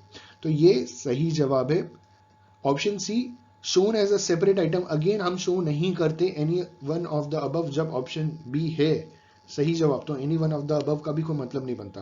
तो in final account trade discount is deducted from the amount of sales or purchase as the case may be. Option B is the correct answer for the given question. अगला question है हमारा, a balance sheet shows. Balance sheet क्या show करता है? We have 4 options. पहला option personal account and nominal account, दूसरा option real account and nominal account, तीसरा option personal account and real account और चौथा option personal real and nominal account. तो इस क्वेश्चन का सही आंसर होगा ऑप्शन सी, पर्सनल अकाउंट के साथ साथ रियल अकाउंट शो करता है हमारा बैलेंस शीट, ठीक है। A balance sheet shows only personal account and real account, ठीक है। अगला क्वेश्चन है हमारा, in the case of sole proprietorship. Sole proprietorship आप जानते हैं सिंगल सेलर की बात होती है। Assets in balance sheet items are conveniently known as. जो बैलेंस शीट में असेट्स होते हैं ना उसे कन्वीनियंटली क्या नाम दिया गया है? We have 4 options. पहला ऑर्डर ऑफ फिक्सिटी, दूसरा ऑप्शन ऑर्डर ऑफ लिक्विडिटी, तीसरा ऑप्शन अल्फाबेटिकल ऑर्डर और चौथा order of dates of acquisition, ठीक है। तो इस क्वेश्चन का सही आंसर होगा ऑर्डर ऑफ लिक्विडिटी। इन्होंने बोला है कि जो सोल प्रोप्राइटरशिप में जो असेट्स बैलेंस शीट में शो किए जाते हैं वो कन्वीनियंटली ऑर्डर ऑफ लिक्विडिटी के बेसिस के ऊपर शो किए जाते हैं। मतलब जो सबसे ज्यादा लिक्विड होगा वो सबसे ऊपर होगा और जो सबसे कम लिक्विड होगा वो सबसे नीचे होगा, ठीक है। करंट असेट्स ऊपर लिखते हैं और फिक्स्ड असेट्स हम नीचे लिखते हैं सोल प्रोप्राइटरशिप की बैलेंस शीट में असेट्स तरफ, ठीक है। अगला क्वेश्चन है हमारा, depreciation on machinery amounting to rupees 25,000 is appearing in the trial balance of a firm. एक मशीनरी की जो डेप्रीसिएशन है और डेप्रीसिएशन है 25,000 रुपए, वो ट्रायल बैलेंस में अपीयर हो रही है, ठीक है। When preparing for final accounts it should be shown इन। जब हम फाइनल अकाउंट प्रिपेयर करेंगे तो उसे हम कहां शो करेंगे, ठीक है। We have 4 options, profit and loss account के डेबिट साइड में, प्रॉफिट एंड लॉस अकाउंट के क्रेडिट साइड में, बैलेंस शीट के एसेट साइड में या बैलेंस शीट की लायबिलिटी साइड में। आपको मालूम है डेप्रिसिएशन हमेशा प्रॉफिट एंड लॉस के डेबिट साइड में दिखाया जाता है, तो इस क्वेश्चन का सही आंसर होगा option A, profit and loss के डेबिट साइड, ठीक है। अगला क्वेश्चन है, how would you classify bank overdraft. आप बैंक ओवरड्राफ्ट को कैसे क्लासिफाई कर सकते हैं, ठीक है। तो वी हैव 4 ऑप्शंस, क्या वो करंट असेट्स होते हैं, क्या वो फिक्स्ड असेट्स होते हैं, क्या वो करंट लायबिलिटीज होती हैं या फिक्स्ड लायबिलिटीज होती हैं। तो आपको मालूम है कि बैंक ओवरड्राफ्ट करंट लायबिलिटी की कैटेगरी में आता है। हम बैंक से एक शॉर्ट टर्म के लिए लोन ले लेते हैं, एक हिसाब से बैंक हमें ही फैसिलिटी देता है, हमें मतलब बिजनेसमैन को फैसिलिटी देता है उनके करंट अकाउंट पे। आपको जानकारी बिल्कुल होगी कि करंट अकाउंट बिजनेस के नाम पे बनाया जाता है, तो बिजनेस को ओवरड्राफ्ट की फैसिलिटी मिलती है उनके इनकम और एक्सपेंडिचर मतलब इनफ्लो और आउटफ्लो के बेसिस के ऊपर कि कितना इनफ्लो उनके बैंक अकाउंट में आ रहा है और कितना आउटफ्लो जा रहा है, उस बेसिस पे उनको ओवरड्राफ्ट की फैसिलिटी मिल जाती है। तो how would you classify bank overdraft as a, तो वी विल कंसिडर और classify bank overdraft as a current liability, ठीक है। ये करंट लायबिलिटी है, हमें पे ऑफ करनी है। अगला क्वेश्चन है हमारा, stock in trade is a. Stock in trade क्या होता है? 4 ऑप्शन। पहला stock in trade fixed assets होता है, दूसरा stock in trade current assets होता है, तीसरा stock in trade intangible asset होता है और चौथा stock in trade fictitious asset होता है। तो आपको मालूम है stock in trade current assets होता है, वो करंट एसेट्स है, उसे हम 12 महीने के अंदर अंदर कैश में कन्वर्ट करा लेंगे, ठीक है। तो करंट एसेट्स की कैटेगरी में स्टॉक इन ट्रेड। अगला क्वेश्चन है हमारा, return inward appearing in trial balance are deducted from. जो रिटर्न इनवर्ड है वो जो ट्रायल बैलेंस में आ रहा है उसे हम किससे डिडक्ट करेंगे, ठीक है। क्या हम उसे क्लोजिंग स्टॉक में डिडक्ट करेंगे, क्या परचेजेस में डिडक्ट करेंगे, क्या हम उसे सेल्स में डिडक्ट करेंगे या हम उसे रिटर्न आउटवर्ड में डिडक्ट करेंगे। तो जो रिटर्न इनवर्ड है उसे समझिएगा, रिटर्न इनवर्ड जो होता है वो सेल्स रिटर्न होता है, तो सेल्स रिटर्न हमेशा सेल्स में से हम डिडक्ट करते हैं, तो option C is the correct answer, ठीक है। रिटर्न इनवर्ड मतलब सेल्स रिटर्न और सेल्स रिटर्न हमेशा कहां डिडक्ट होता है? सेल्स से डिडक्ट होता है। अगला क्वेश्चन है हमारा, over statement of closing stock of work in progress will. अगर ओवर स्टेटमेंट है closing stock of work in progress तो क्या होगा? ओवर स्टेटमेंट का मतलब वर्क इन प्रोग्रेस अगर हमने बड़ा चढ़ा करके बता दिया तो उसका रिजल्ट क्या निकलेगा, ठीक है। We have 4 options. पहला ओवरस्टेट द करंट एसेट्स, हम उससे अपने करंट एसेट्स बढ़ा करके दिखा देंगे। दूसरा option increase in gross profit, तीसरा option decrease in cost of production और चौथा option all of the above. तो इस क्वेश्चन का सही आंसर होगा option D, all of the above. Over statement का मतलब अगर हमने क्लोजिंग स्टॉक को बड़ा चढ़ा करके दिखा दिया, तो इस क्वेश्चन का सही आंसर है option D, all of the above. हमारे करंट एसेट्स भी बढ़ करके आएंगे, ग्रॉस प्रॉफिट भी बढ़ जाएगा, decrease in cost of production भी हो जाएगा, तो इस क्वेश्चन का सही आंसर है ऑल ऑफ द अबव। अगला क्वेश्चन है क्वेश्चन नंबर 21 और क्वेश्चन है sale cost of scrap material sold by, क्या क्वेश्चन है, sale cost of scrap material sold by, ये क्या क्वेश्चन है। We have 4 options, manufacturing, trading, profit and loss and none of the above. तो इस question का सही आंसर है बेसिकली स्क्रैप मटेरियल कौन सोल्ड करता है, ठीक है, तो इस क्वेश्चन का सही आंसर होगा मैन्युफैक्चरिंग। तो sale cost of scrap material sold to होगा, ठीक है, सोल्ड टू मैन्युफैक्चरिंग, ठीक है, तो इस क्वेश्चन का सही आंसर है मैन्युफैक्चरिंग। ट्रेडिंग स्क्रैप मटेरियल नहीं बेचता, profit and loss account scrap material नहीं बेचता। इसको ऐसे समझिएगा कि स्क्रैप मटेरियल कौन बेचता है, वो मैन्युफैक्चरिंग कंसर्न बेचता है, ट्रेडिंग अकाउंट थोड़ी बेचेगा। ट्रेडिंग अकाउंट में हम स्क्रैप मटेरियल जो हमने बेचा उसकी एंट्री नहीं दिखाएंगे, हम उसे मैन्युफैक्चरिंग अकाउंट में दिखाएंगे, ठीक है। तो option is the correct answer for the given question. कुछ क्वेश्चन ऐसे होते हैं ना जो दिमाग में जल्दी स्टक नहीं करते हैं, ये क्वेश्चन पूछने का जो लैंग्वेज होता है वो उस हिसाब से अप्रोप्रिएट नहीं होता जिससे डायरेक्टली हमको समझ में आ जाए। तो ये कुछ उसी तरीके का क्वेश्चन है, ठीक है। अगला क्वेश्चन है हमारा When scrap material is sold, जब स्क्रैप मटेरियल बेचा जाता है तो क्या होता है।